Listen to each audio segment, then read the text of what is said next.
Praise the lord. ప్రభువైన యేసు నామములో అందరికీ వందనములు. యేసయ్య మాటను ఈ కార్యక్రమాన్ని వీక్షించడానికి ప్రేమతో మిమ్మును ఆహ్వానిస్తున్నాను. ఈ దినము అపోస్తల కార్యముల గ్రంథము 10వ అధ్యాయము మొదటి 8 వచనాలను మనము ధ్యానించుకుందాం. ఇటాలీ పటాలమనబడిన పటాలములో శతాధిపతి అయిన కొర్నేలియను భక్తిపరుడొకడు కైసరియలో ఉండెను. అతడు తన ఇంటి వారితో అందరితో కూడా దేవుని యందు భయభక్తులు గలవారై ఉండి ప్రజలకు బహు ధర్మము చేయుచు ఎల్లప్పుడూ దేవునికి ప్రార్థన చేయువాడు. పగలు ఇంచుమించు 3 గంటల వేళ దేవుని దూత అతని యొద్దకు వచ్చి కొర్నేలీ అని పిలుచుట దర్శనమందు తేటగా కనబడెను. అతడు దూత వైపు తేరి చూచి భయపడి, ప్రభువా ఏమని అడిగెను. అందుకు దూత, నీ ప్రార్థనలను నీ ధర్మకార్యములను దేవుని సన్నిధికి జ్ఞాపకార్థంగా చేరినవి. ఇప్పుడు నీవు యొప్పేకు మనుషులను పంపి పేతురు అను మారు పేరు గల సీమోనును పిలిపించుము. అతడు సముద్రపు దరినున్న సీమోనను ఒక చర్మకారుని ఇంట దిగి ఉన్నాడని అతనితో చెప్పెను. అతనితో మాట్లాడిన దూత వెళ్ళిన పిమ్మట అతడు తన ఇంటి పనివారిలో 2 తన యొద్ద ఎల్లప్పుడూ కనిపెట్టుకొని ఉండువారిలో భక్తిపరుడకు ఒక సైనికుని పిలిచి వారికి ఈ సంగతులన్నీ వివరించి వారిని యొప్పకు పంపెను. ప్రభునందు ప్రియమైన వాళ్ళారా, ఒక అద్భుతమైనటువంటి రక్షణ మారు మనసుకు సంబంధించిన విషయాన్ని మనము చూస్తున్నాం. ఇశ్రాయేలీయులు ఆ దినాల్లో రోమ చక్రవర్తుల కింద ఒక విధంగా వారు ఏలుబడిలో ఉండేవారు. చాలామంది రోమియోలు ఈ యూదయ, గలిలయ ఈ ప్రదేశం అంతా కూడా వారు తమ స్వాధీనంలో ఉంచి అనేక మంది అధికారులను ఆయా ప్రాంతంలో వారు నియమించి ఉంటేది. ఈ రోమ ప్రభుత్వానికి సంబంధించిన ఇటాలీ పటాలమనబడిన పటాలములో ఉన్నటువంటి ఒక శతాధిపతి, అతని పేరు కొర్నేలీ. ఇతను చాలా భక్తి గలవాడు. ఈయన కైసరియా, ఈ యూదయ ప్రదేశంలో ఉన్నటువంటి కైసరియాలో ఆయన తన విధి నిర్వహణ నిమిత్తం వచ్చి ఉన్నాడు. అయితే అనుకోకుండా యేసు ప్రభు యొక్క శిలువ మరణం గురించి రోమియోలందరూ ఏకీభవించి యేసు ప్రభును శిలువలో హతమార్చినప్పుడు వీరు అందరికీ గొప్ప పరిస్థితి ఎదుర్కోవాల్సి వచ్చింది. యూదులందరూ యేసు ప్రభుకి ఎగ్నిస్ట్గా ఉన్నప్పుడు రోమియోలు వారితో కలిసి ఎంజాయ్ చేస్తూ యేసు ప్రభును బంధించి తీసుకుని వెళ్ళి చంపడం ఇవన్నీ చూశారు. అయితే చాలామంది శతాధిపతులు ఆ రోజు వెంబడి వెళ్తున్నారు గొల్గొతా కొండపైకి. అందులో ఒక శతాధిపతి యేసు ప్రభు నిజంగా దేవుని కుమారుడని యేసు ప్రభు వారు 3 గంటలకు ఇంచుమించు 3 గంటలకు ఆయన ఎప్పుడైతే తన ప్రాణాన్ని విడిచిపెట్టారో అప్పుడు ఆయన చాలా అద్భుతాన్ని సాక్ష్యం చెప్పారు.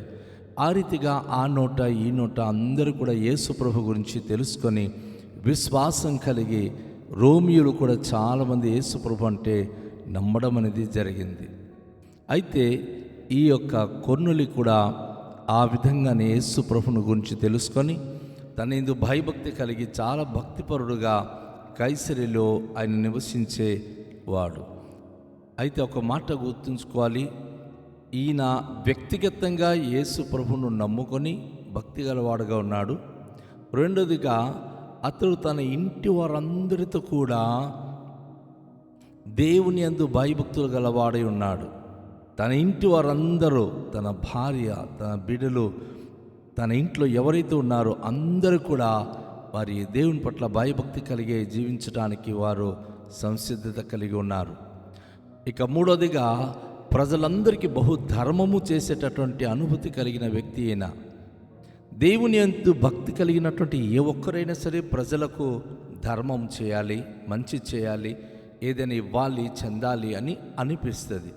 సో ఆ క్రమము ఇతనిలో ఉండేది. నాలుగోదిగా, ఇతనుకున్న ఒక మంచి అలవాటు ఏంటంటే ఎల్లప్పుడూ దేవునికి ప్రార్థన చేసే అనుభూతి కలిగిన వాడు.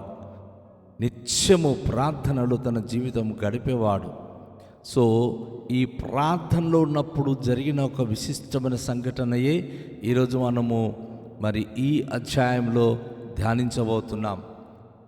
ఇంచుమించు 3 గంటలు మధ్యాహ్నం, ఇది యూదులో ఒక ప్రత్యేకమైన ప్రార్థన సమయం. ఉదయం 9, మధ్యాహ్నం 12, మరలా సాయంకాలం 3 గంటలకు, మళ్ళా సాయంకాలం 6 గంటలకు వారు నిత్యము ప్రార్థన చేసే అనుభూతులు కలిగి ఉంటారు. అయితే ఈ కొర్నేలి మరి వారిని చూచి దేవుని పట్ల విశ్వాసం కలిగి దేవుళ్ళు జీవించడానికి ఇష్టపడుతున్నాడు కనుక ఇంచుమించు 3 గంటల సమయంలో మధ్యాహ్నము ఈయన దేవునికి ప్రార్థించడానికి ఆయన ఇష్టపడి ప్రార్థన చేస్తూ ఉన్నాడు. ఈయన ప్రార్థిస్తుండగా ఆయనకి అద్భుతంగా ఒక దర్శనము కనిపించింది. ఆయనకి దేవుడు దర్శనములో కొర్నేలి అని పిలవడం అంటూ ఆయన చూస్తూ ఉన్నాడు. ఆయన కొర్నేలి అని పిలిచినప్పుడు ఆయన ఆ దర్శనములో ఆయన ప్రభు వైపు చూస్తూ భయపడుతున్నాడు. ప్రభువా, ఏమని అడిగాను. భయముతో, ఏంటి ప్రభు నన్ను పేరు పట్టి పిలిచారు అని చెప్పి ఒక్కసారిగా ప్రభును ఆయన ఆశ్చర్యరీతిగా భయముతో కనిపెడుతున్నప్పుడు దూత అంటుంది, నీ ప్రార్థనలను నీ ధర్మకార్యములను దేవుని సన్నిధిని జ్ఞాపకార్థంగా చేరినవి. ఈ విషయం చాలా జాగ్రత్త ఆలోచిస్తే, చాలామంది క్రైస్తవ విశ్వాసులు ప్రార్థన చేస్తూ ఉంటాం, దేవుని దగ్గరికి వెళ్ళి వస్తూ ఉంటాం, కానీ దేవుడు ఎప్పుడైనా మనతో మాట్లాడాడా? దేవుడు మాట్లాడినటువంటి మాటలు విన్నటువంటి బిడ్డలు ఆ మాట విన్న తర్వాత వాక్యం ద్వారా సేవకులు చెప్పే మాటలు విన్నప్పుడు మనము దాని యందు భయభక్తి కలిగి ఎక్కువగా దేవునికి మనము సన్నిహితులు అవ్వాలి. ఇక్కడ నీ ప్రార్థన నీ ధర్మకార్యములు దేవుని సన్నిధిలోనికి జ్ఞాపకార్థంగా చేరినవి అని దేవదూత చెప్పినప్పుడు ఆ మాట విన్నటువంటి కొర్నేలి ఆశ్చర్యంగా చూస్తూ ఉన్నాడు. అప్పుడు దేవుడు స్వయంగా చెప్తా ఉన్నాడు, నువ్వు యొప్పేకు మనుషులను పంపి పేతురు అను మరో పేరు గల సీమోనును పిలిపించుమో. దేవుడు ఒక వ్యక్తితో మాట్లాడినప్పుడు స్పష్టమైన రీతిగా ఉంటుంది. గుర్తుంచుకోండి, ఎవరికి అడగాలి, ఏం చేయాలి, ఎవరు ఏం చెప్తారా అని ఎవరెవరినో మనము సంప్రదించే పరిస్థితుల్లో ఆయన మనకు కన్ఫ్యూజన్లో పెట్టేవాడు కాదు మన దేవుడు. దేవుడు ఒక విషయంలో మాట్లాడినప్పుడు స్పష్టంగా ఉంటుంది. ఇక్కడ దేవుడు కొర్నేలితో మాట్లాడినప్పుడు, కొర్నేలి, నువ్వు ఇప్పుడు మనుషులను పంపించు యొప్పేకు. యొప్పేలో చక్కని ఒక దైవ సేవకుడు ఉన్నాడు, ఆయన పేరు పేతురు. ఆయన ఒక చర్మకారుని ఇంట నివసిస్తున్నాడు. నువ్వు పంపించు అన్న వెంటనే ఆయన మాట విని ఆయన యొప్పేకు మనుషులను పంపించే ఏర్పాటు చేశాడు. దేవుడు చెప్తా ఉన్నాడు అడ్రస్ కూడా.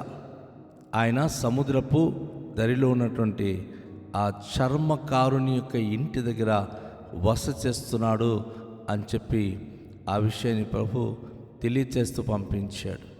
అయితే ఆ మాట్లాడిన దూత వెళ్ళిపోయిన వెంటనే కొన్ని లేచి తన ఇద్దరు మరి పని వాళ్ళని పిలిచి, అలాగే తన స్నేహితులు లేక తన యొక్క మరి తనతో పాటు సైనికులుగా ఉన్నటువంటి ఆ వ్యక్తులలో నమ్మకస్తుడైన వాడిని పిలిచి చెప్తా ఉన్నాడు, మీరు యొప్పేకు వెళ్ళండి. యొప్పేకు వెళ్ళి సీమోను ఇంట ఉన్నటువంటి పేతురును తీసుకురండి. ఆయన దగ్గరికి వెళ్ళి విషయాన్ని విచారించి తెలుసుకుని ఆయనను మన ఇంటికి తీసుకురండి అని పంపించినప్పుడు నమ్మకస్తుడైన సైనికుడు అలాగే తన పనివారిలో ముగ్గురు కలిసి, మరి ఇద్దరు వ్యక్తులు కలిసి ఆ యొఫెకు వెళ్ళడం జరుగుతుంది. దేవుడు తన బిడ్డలకు మాట్లాడినప్పుడు ఒక స్పష్టమైన రీతిగా ఆనవాళ్ళతో సహా చెప్తాడు. దేవుడు తను స్పష్టంగా చెప్పినప్పుడు అది మనం గ్రహించాలి. ఇది దేవుని దర్శనమని, ఇది దేవుని మాటలని. దేవుడు ఈ అంచె దినాలలో తన ప్రజలతో మాట్లాడినప్పుడు కేవలం ఏదో మామూలుగా మాట్లాడడం కాదు, తన మాటల ద్వారా అనేకమైన అద్భుత కార్యములు తన ప్రజలకు కనుపరచడానికి ఆయన ఇష్టపడుతున్నాడు. కొన్నులిని రక్షించడము దేవుని యొక్క ఉద్దేశం కనుక తన ప్రార్థన విన్నాడు, తనకు సూచన ఇచ్చాడు దైవజనులను పిలిపించుమని. ఈరోజు దేవుని ప్రియబిడ్డలారా, మీరు ప్రార్థన చేస్తున్నారు, దేవుడు మనతో ఏమైనా మాట్లాడుతున్నాడా? సేవకుని దగ్గరికి వెళ్తున్నారు, సంఘంలో కూర్చొని మాటలు వింటున్నారు, మీతో ఏమైనా దేవుడు మాట్లాడినట్లుగా మీరు భావిస్తున్నారా? లేకపోతే మీరు దేవుని యొక్క మాటలకు ధిక్కరించుకుని తిరుగుతున్నారు? ఈరోజు మనం ఆలోచించుకోవాలి.